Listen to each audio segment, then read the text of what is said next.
Robert Jenkins sat at his desk in the federal courthouse. Papers covered the wooden surface. His coffee had gone cold hours ago. He rubbed his tired eyes and looked at the clock on the wall. It was already past 8 in the evening. Everyone else had gone home. Robert was one of the best federal prosecutors in the state.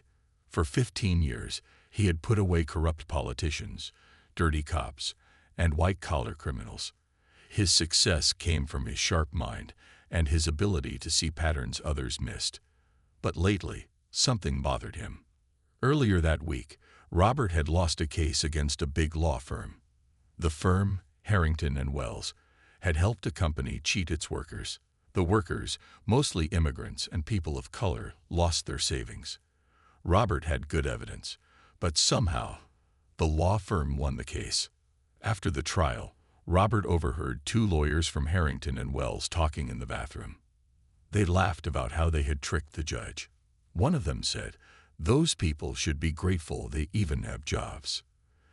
The other replied, "Thomas Bradford knows how to handle these cases. He makes sure the right people win." Robert could not stop thinking about those words. He knew that Thomas Bradford was a senior partner at Harrington and Wells. Bradford had a perfect public image. He gave money to charities and spoke about equality at public events. But in private, was he different? That evening, Robert opened his laptop and searched for information about Bradford. On paper, Bradford looked perfect. Harvard Law School graduate. Member of important legal groups. Pictures of him shaking hands with judges and politicians. But as Robert dug deeper, he found small clues. Bradford's firm had 50 lawyers. Only 2 were black. None of the senior partners were people of color. And over the past 10 years, 5 discrimination lawsuits had been filed against the firm. All were settled quietly.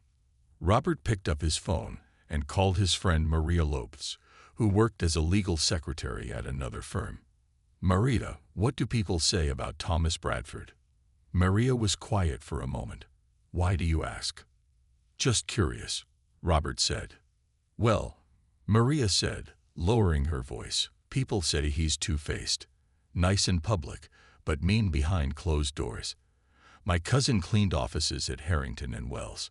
She said Bradford was awful to the cleaning staff, especially the black and Hispanic workers." Robert thanked her and hung up. An idea began to form in his mind. The usual ways of fighting discrimination often failed. Powerful people like Bradford knew how to look good on paper. They knew how to beat the system. But what if Robert could see how Bradford behaved when he thought no one important was watching? The next morning, Robert walked into his boss's office. "I want to take some time off," he said. "I have an idea for an undercover operation." His boss, Director Williams, looked surprised. "What kind of operation?" "I want to expose discrimination at Harrington and Wells. I believe Thomas Bradford is creating a hostile work environment and possibly breaking civil rights laws." "And how do you plan to prove this?" Robert took a deep breath. "I want to work there as a janitor for a few months.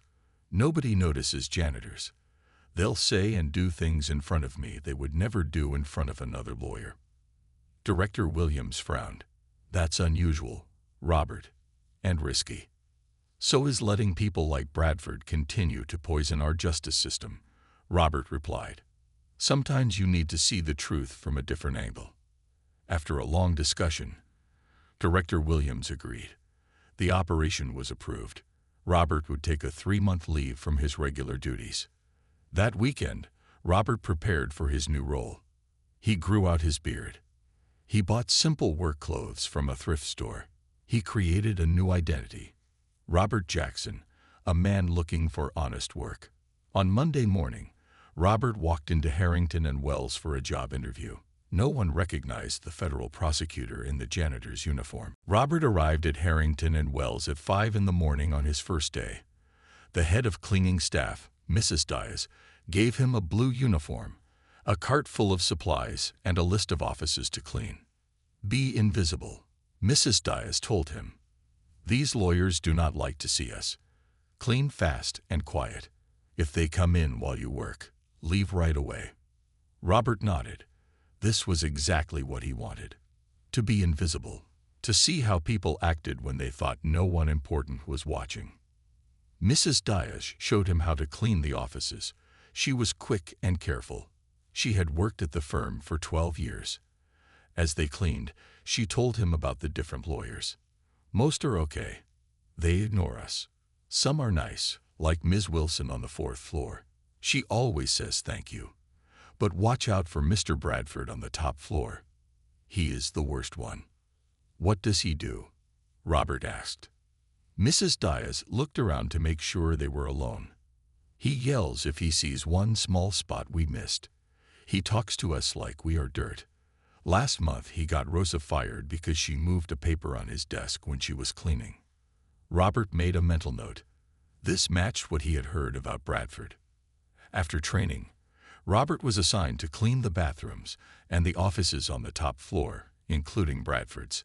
This was perfect for his plan. He would have reasons to be near Bradford often. For the first week, Robert kept his head down. He learned the cleaning routines. He watched how the lawyers treated the staff. Most barely noticed him. Some nodded politely. A few, like Ms. Wilson, were friendly and kind. Then there was Bradford. On the 3rd day, Robert saw him for the first time. Bradford walked into the office building like he owned it. He wore an expensive suit and shiny shoes. He walked past the security guard, who said good morning. Bradford did not answer. The security guard was Asian. Later that day, Robert was cleaning near Bradford's office when Bradford walked by with another white lawyer. Bradford smiled and chatted happily with his colleague. Then a black secretary approached them with some papers. "Mr. Bradford, could you sign these before your meeting?" she asked politely. Bradford's smile disappeared. He took the papers without looking at her. "Put them on my desk next time," he said coldly. "Do not interrupt me." The secretary apologized and walked away. Bradford went back to his friendly chat with the other lawyer, as if nothing had happened. Robert continued mopping the floor, keeping his face down. Inside, he felt angry. But he reminded himself why he was there. He needed to collect real evidence, not just moments of rudeness. By the end of the first week, Robert had become truly invisible to most people in the building. Lawyers would talk freely around him, as if a janitor could not understand their important conversations. Robert heard a lot. He heard lawyers joke about their clients. He heard them talk about cases. And sometimes he heard comments that made his blood boil. One afternoon, Robert was emptying trash cans when Bradford and 2 other partners walked by. They were talking about hiring new associates. "What about that woman from Yale?" "Sarah Johnson," one partner asked. "Too aggressive," Bradford said. "And we already have our diversity hire with Chen. The clients expect to see some diversity now," the third partner said with a laugh. "Fine, but let's keep them where clients can see them, not where they make actual decisions," Bradford replied. Robert kept his face blank as he continued working. But he made sure to remember every word. This was the kind of evidence he needed. At the end of his first week, Robert went home to his apartment and wrote detailed notes about everything he had seen and heard. He was careful not to take notes at work. He could not risk anyone finding them. The operation was just beginning, but Robert already knew he was in the right place. Behind its fancy walls, Harrington and Wells had secrets, and Thomas Bradford was at the center of them. 2 weeks passed. Robert settled into his role as a janitor. He cleaned floors, emptied trash, and wiped down surfaces. His hands grew rough from the cleaning chemicals. His back ached at the end of each day. He gained new respect for people who did this work every day of their lives. Robert also began to make friends with the other cleaning staff. There was Mrs. Diaz, who had 3 children in college. There was Jamal, a young man working nights while studying engineering during the day. And there was Elena, an older woman who had cleaned offices for 30 years. "You work hard, Robert," Elena told him one day. "Most new people quit after a few days." Robert smiled. "I need this job," he said. This was true, but not in the way Elena thought. During these 2 weeks, Robert collected more evidence about Bradford. The lawyer had a pattern. He was friendly and respectful to white employees. He was cold but professional with Asian employees, but with black and Hispanic workers, he was often rude or dismissive. Bradford never used obvious racial slurs in public. He was too smart for that. Instead, he used code words and tone. He called minority staff "you people" or "the help." He gave them extra work with impossible deadlines. Then he complained when they failed. Robert needed to document this behavior. He bought a small voice recorder and kept it in his pocket. This was legal in this state. He only turned it on in public areas where people had no expectation of privacy. On the morning of his 3rd week, Robert was cleaning Bradford's office. The lawyer was not expected until 9. But at 8:30, Bradford walked in. He looked angry. "What are you doing in here?" Bradford demanded. Robert kept his eyes down, playing his role perfectly. "Just cleaning, sir. Almost done." "Well, hurry up. I have important clients coming." Bradford put his briefcase down and glared at Robert. "Yes, sir. 5 more minutes." Robert wiped down the desk carefully. Bradford watched him with narrow eyes. "You missed a spot there." He pointed to a perfectly clean area of the desk. Robert wiped it again. "Thank you for pointing that out, sir. You people always need extra supervision," Bradford muttered. "I told Mrs. Diaz I want someone more careful assigned to my office." Robert felt his finger move to the record button in his pocket. "I am being careful, sir. Not careful enough. I want this office spotless. Unlike the rest of you, I take pride in appearances." "The rest of who, sir?" Robert asked, still looking down. Bradford's face turned red. "You know exactly what I mean. The cleaning staff. Always cutting corners." Robert nodded and continued cleaning. He knew Bradford meant more than just the cleaning staff, but he needed Bradford to say it clearly. "I worked my way up from nothing," Bradford continued. "My parents had no money, but I studied hard. I never expected handouts like so many people these days." Robert remained silent. His recorder was catching every word. "That is the problem with affirmative action," Bradford said, warming to his topic. "It lets people in who do not belong. People who cannot do the work properly." "Like cleaning?" Robert asked innocently. "Like everything. Law, business, government. Standards keep dropping because we have to include everyone." Bradford checked his watch. "Are you done yet?" "Yes, sir. All finished." Robert picked up his cleaning supplies. "Finally. And make sure Mrs. Diaz sends someone else tomorrow. Someone who knows how to clean properly." Robert nodded and left the office. In the hallway, he took a deep breath. His hands were shaking, not from fear, but from anger. People like Bradford had so much power over others. They decided who got hired, who got promoted, who got fired, and they used that power to keep others down. But Bradford had made a mistake today. He had shown his true face to someone he thought did not matter, someone he thought had no power. Robert smiled slightly as he pushed his cleaning cart down the hall. Bradford would soon learn how wrong he was. Despite Bradford asking for a different cleaner, Mrs. Diaz kept Robert assigned to the top floor. She did not have enough staff to make changes. "Just try to clean his office when he is not there," she told Robert. This made Robert's job harder, but he found ways to be near Bradford. He cleaned the meeting rooms before and after Bradford's meetings. He worked in the hallway when Bradford talked with other lawyers, and sometimes he found reasons to be in Bradford's office when the lawyer returned from lunch. 1 month into his undercover work, Robert had collected many recordings. Bradford never used clear racial slurs, but his pattern of behavior was clear. He treated people differently based on their skin color. Robert also found other evidence. One day, while emptying the trash in Bradford's office, he noticed a stack of resumes in the recycling bin. He carefully removed them. All 10 resumes were from Black or Hispanic law students. All had excellent grades from top schools. All had been rejected without interviews. Robert took pictures of the resumes with his phone. Then he put them back exactly as he had found them. The next day, he found more resumes in the regular files. These were candidates who got interviews. Almost all were white. A few were Asian. None were black or Hispanic. Robert took pictures of these too. But Robert needed more. He needed to catch Bradford saying or doing something that could not be explained away. His chance came during a big case.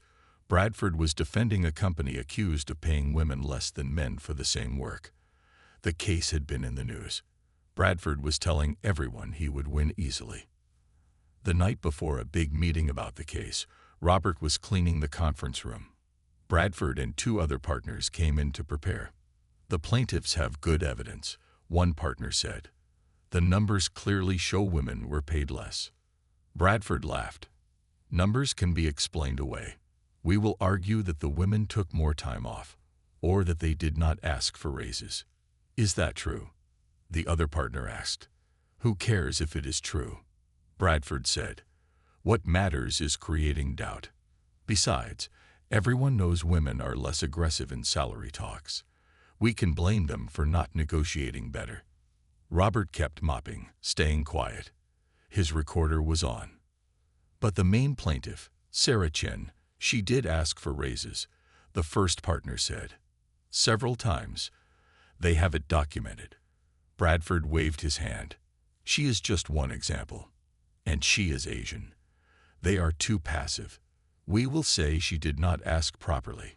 The partners looked uncomfortable, but they did not challenge Bradford. "Trust me," Bradford said. "I know how to handle these cases. The judge is my golf buddy. The company pays us a lot of money. We will win." After the lawyers left, Robert finished cleaning. His heart was racing. This was exactly what he needed. Bradford had admitted to planning to lie in court. He had made racist and sexist comments, and he had suggested he had improper influence with the judge. The next day, Robert called his boss from a payphone during his lunch break. "I have solid evidence now," he told Director Williams. "Bradford is planning to lie in the Chen case." He also implied he has influence over the judge. "That is serious," Director Williams said. "Do you have it recorded?" "Yes. Clear as day. I think it is time to move to the next phase." They made a plan. Robert would continue working at the firm for 2 more weeks. He would gather any final evidence he could find. Then they would make their move. Robert went back to work with new energy. For weeks, he had been patient. He had swallowed his anger when Bradford insulted him and others. He had played the role of an invisible janitor. Soon, Bradford would learn who Robert really was, and the look on his face would be worth all the waiting. During the next 2 weeks, Bradford became even worse. He won the Chen case, just as he had predicted. After that, his ego grew bigger. He treated the staff even more poorly. One afternoon, Robert was cleaning the break room when Bradford came in with a young white lawyer named David. They did not notice Robert in the corner. "The key to winning cases like Chen is controlling the narrative," Bradford told David. "Never let facts get in the way of a good story." David looked uncomfortable, but the facts showed clear discrimination. Bradford laughed. "Facts are whatever we say they are. That is why we get paid the big bucks." "I guess," David said. Still, I felt bad for Ms. Chen. She seemed honest. Bradford's smile disappeared. "You need to toughen up if you want to make partner. We represent the client, not some woman who cannot handle the real world." They left without seeing Robert. He added the conversation to his notes. It was good to know not everyone at the firm shared Bradford's views. The next day, Robert had his most direct conflict with Bradford yet. He was cleaning Bradford's office when the lawyer stormed in, clearly angry. "Why are you still cleaning my office?" Bradford demanded. "I told Mrs. Diaz I wanted someone else." "I am sorry, sir," Robert said. "We are short-staffed." Bradford threw his briefcase on the desk. "Not my problem. I want someone competent." Robert kept his voice calm. "I am doing my best, sir." "Your best is not good enough," Bradford snapped. "Like most of your people, You think minimum effort deserves maximum reward. Robert looked up. My people. Bradford's eyes narrowed. You know exactly what I mean. No, sir. Please explain. Bradford stepped closer. Do not play games with me. You are lucky to even have this job. Do you know how many of your kind are unemployed? Or in jail? You should be thankful. Robert felt his anger rising. He wanted to reveal his true identity right then, but he stuck to the plan. Thank you for the feedback, sir. I will try to do better. See that you do, Bradford said. And stay out of my office when I am here. I do not need to see you more than necessary. After Bradford left, Robert took a deep breath. The conversation had been recorded clearly. Bradford's words could not be explained away as a misunderstanding. That evening, Robert met with Director Williams at a small cafe far from the law firm. He handed over all his evidence, the recordings, the photos of resumes, and his detailed notes. This is solid, Director Williams said after reviewing everything. Bradford has violated ethics rules, employment laws, and possibly criminal statutes if he really did influence the judge. So what happens now? Robert asked. We move tomorrow, Director Williams said. Be at Bradford's office at 9. Wear your janitor uniform one last time. I will arrive with the team at 9:15. Robert nodded.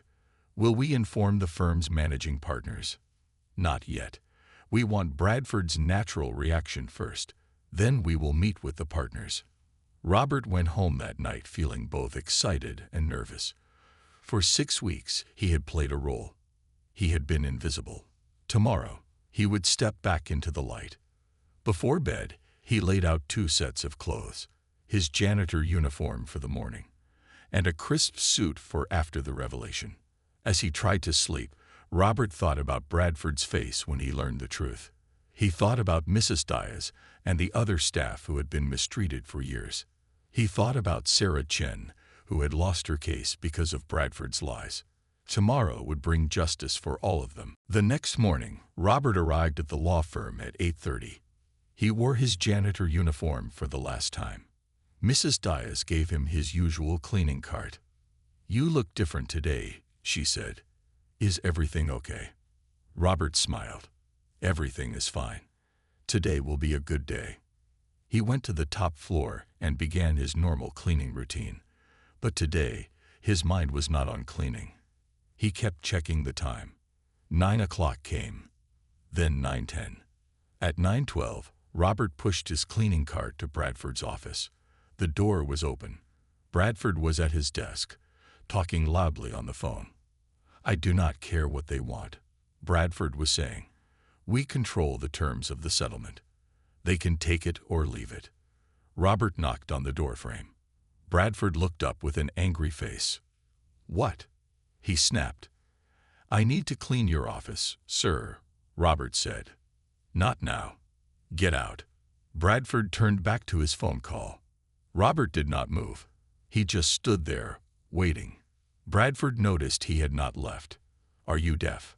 I said get out. Just then, Director Williams appeared in the doorway.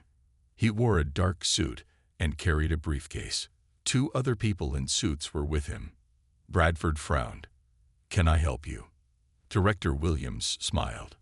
Actually, we are here to help Robert. Bradford looked confused. Who? Me, Robert said. He pulled out his federal prosecutor badge and ID. Federal Prosecutor Robert Jenkins. The phone slipped from Bradford's hand. His face turned white. What is this? This is an official investigation, Director Williams said. We have been looking into your conduct and practices for some time now. Bradford stood up so fast his chair fell over. This is ridiculous. You cannot investigate me. Do you know who I am? Yes, Robert said calmly. You are an attorney who has violated legal ethics rules, employment laws, and possibly criminal statutes. That is absurd, Bradford said, but his voice was shaking. You cannot prove anything. Robert took out his recorder. Actually, I can prove quite a lot. He played a short clip from the day before, where Bradford told him to stay out of my office because he did not need to see you more than necessary. Bradford's face turned red. That was taken out of context. I have hours of recordings, Robert said, all legally obtained in public spaces. I also have documentation of your hiring practices, your treatment of minority employees, and your statements about influencing judges. The other two people with Director Williams introduced themselves as investigators. They asked Bradford to sit down. He did, his legs suddenly weak. "This is a mistake," Bradford said. "I was just joking about the judge. I have never discriminated against anyone." "The evidence says otherwise," Robert replied. He took off his janitor's jacket. Underneath, he wore a dress shirt and tie. "For 6 weeks, I have watched you treat people differently based on their race. I have seen you block qualified minorities from being hired or promoted. I have heard you admit to lying in court." Bradford looked around wildly, as if searching for escape. "You tricked me. That is entrapment." Director Williams shook his head. "No entrapment occurred. Robert simply observed your normal behavior. You revealed your true character because you thought he did not matter." One of the investigators stepped forward. "Mr. Bradford, we need to ask you some questions. You have the right to have an attorney present." "I am an attorney," Bradford said weakly. "You might want a different one," Robert suggested. As the investigators began their formal questioning, the news spread through the firm. People gathered in the hallway, whispering. Mrs. Diaz and some of the cleaning staff watched from a distance, amazed to see the janitor they knew as a federal prosecutor. Robert stepped into the hallway. He had more work to do. The investigation was just beginning. The managing partners of Harrington and Wells were called to an emergency meeting in the main conference room. Robert, now dressed in his full suit, stood with Director Williams at the front of the room. The 5 managing partners looked confused and worried. The oldest one, Harold Wells, spoke first. "What is going on here? Who are you people?" Director Williams introduced himself and Robert. "We are from the federal prosecutor's office. We have been investigating Thomas Bradford for multiple violations." "Bradford? He is one of our best lawyers," Wells said. "He is also a man who regularly violates the law," Robert replied. He explained the undercover operation. He described the evidence they had collected. The partners listened with growing horror. When Robert played some of the recordings, 2 of them put their heads in their hands. "We had no idea," said Linda Harrington, the only female managing partner. "We would never allow this behavior." Robert looked at her directly. "With all respect, you did allow it." The firm received complaints. 5 discrimination lawsuits in 10 years, all settled quietly. The partners looked uncomfortable. Wells cleared his throat. "Those cases had no merit. We settled to avoid bad publicity." "Really?" Robert asked. He opened a folder. Sarah Chen's case had clear evidence of pay discrimination. The Martinez case showed a pattern of denying promotions to Hispanic lawyers. The Johnson case documented racial slurs by senior partners. "Not by us," Wells insisted. "But you protected the people who did use those slurs," Robert said. "You created a culture where Bradford and others like him could discriminate without consequences." The conference room door opened. David, the young lawyer Robert had seen with Bradford, stepped in. "I would like to make a statement," he said. The partners looked surprised. David was only a junior associate. "I have witnessed Mr. Bradford make inappropriate comments many times," David said. "When I tried to report it last year, I was told to keep quiet if I wanted to make partner." "Who told you that?" Director Williams asked. David pointed to one of the managing partners, James Wilson. Wilson's face turned red. "That is a lie," Wilson said. "I recorded the conversation," David replied. "I knew no one would believe me otherwise." Robert nodded at David with respect. It took courage to stand up like this. For the next hour, the investigators questioned the partners about the firm's practices. Some tried to deny everything. Others admitted they had suspected problems but never looked closely. "We are not just investigating Bradford," Director Williams explained. "We are looking at the entire firm's culture and practices. This could ruin us." Wells said. "It should," Robert replied, "unless you make real changes." Director Williams outlined what would happen next: a full investigation, interviews with all employees, review of all cases handled by Bradford, and possible criminal charges depending on what they found. "You can cooperate fully," Robert told the partners, "or you can fight us. But if you fight, we will make sure everyone knows exactly what has been happening here." The partners huddled together, whispering urgently. Finally, Linda Harrington spoke. "We will cooperate fully," she said, "and we will make changes, real ones this time." As the meeting ended, Robert stepped into the hallway. The news had spread throughout the building. Staff members watched him with wide eyes and whispers. Mrs. Diaz approached him.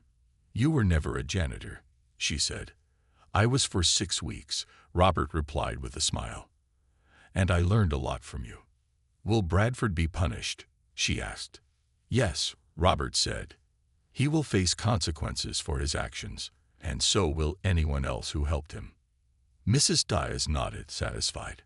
"Good. It is about time."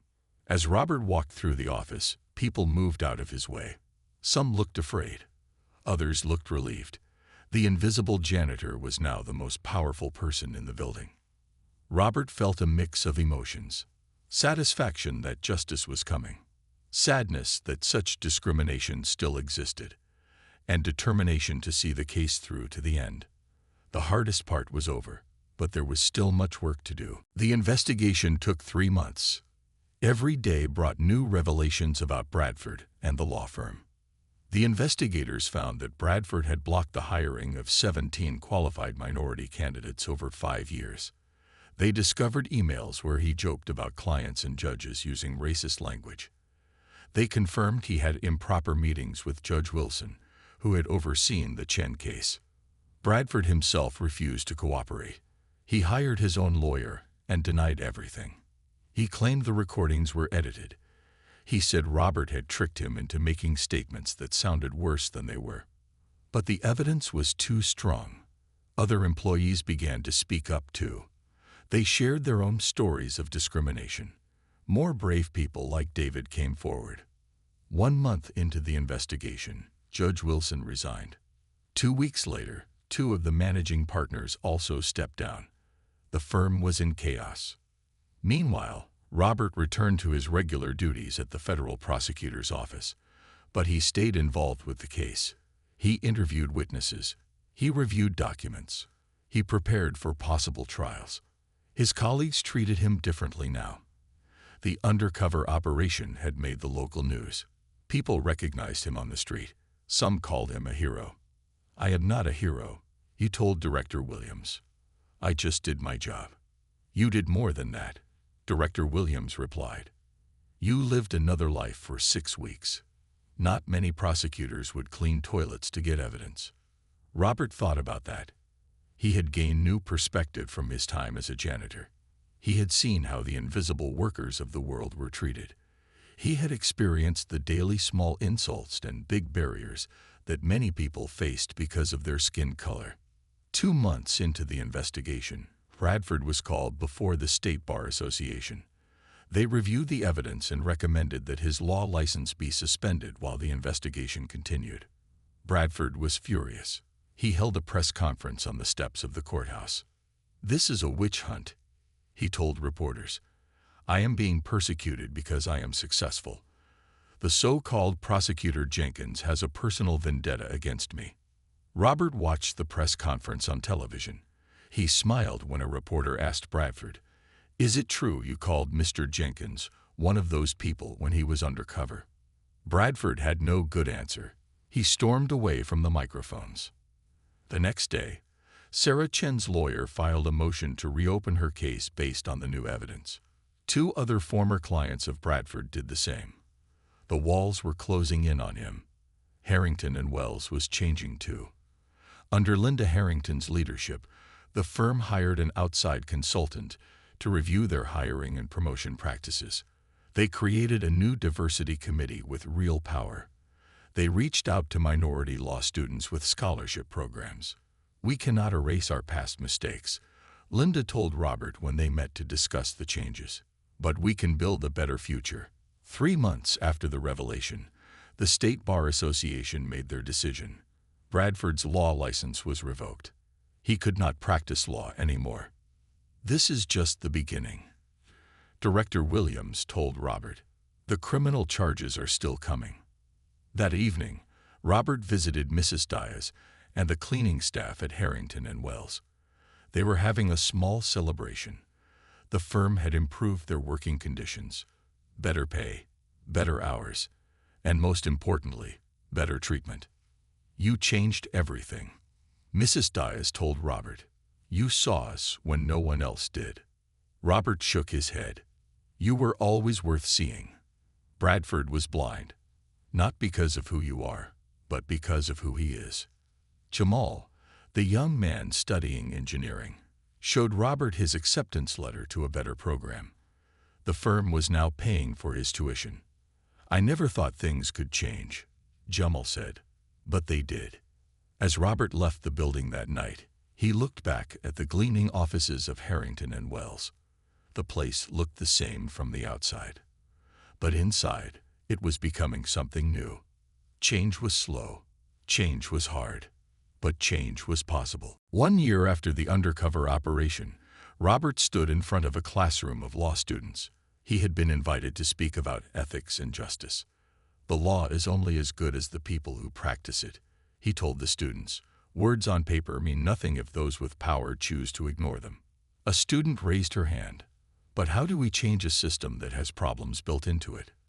"One case at a time," Robert answered. "One truth at a time." After his talk, Robert checked his phone. He had a message from Director Williams. The news was good.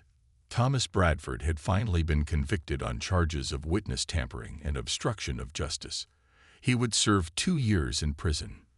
The message included a photo. Bradford being led away in handcuffs, his face angry and defeated. Robert did not feel happy seeing this, only a sense that justice had been served. Robert drove to the courthouse where he had another appointment.